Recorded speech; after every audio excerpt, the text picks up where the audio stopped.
Missouri Governor Mike Kehoe is celebrating the first anniversary of his public safety initiative. He says law enforcement removed more than 1,500 wanted criminals off the streets in the past year. Our Missouri Capitol reporter Hannah Falcon sat down with the man in charge of this mission to get an update 1 year in.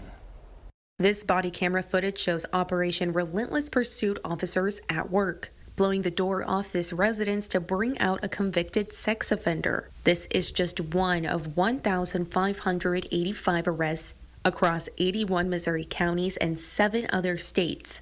Operation Relentless Pursuit made in its first year.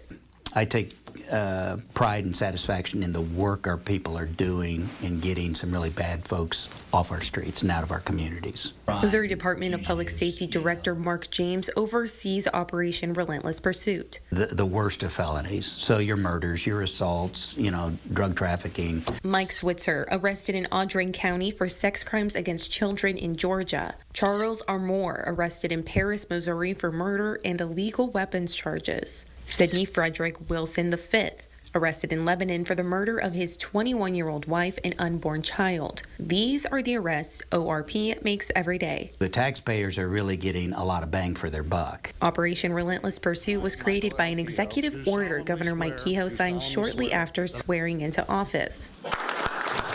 Celebrating the 1-year anniversary of the program, Kehoe says, "From day one, our administration made public safety our top priority, and ORP is a critical piece to our efforts." I would like to see eventually, if we are able to expand it a little bit, get a little bit more manpower, dedicated to it. The program receives $1.25 million in taxpayer money each year. Reporting in Jefferson City, I'm Hannah Falcon.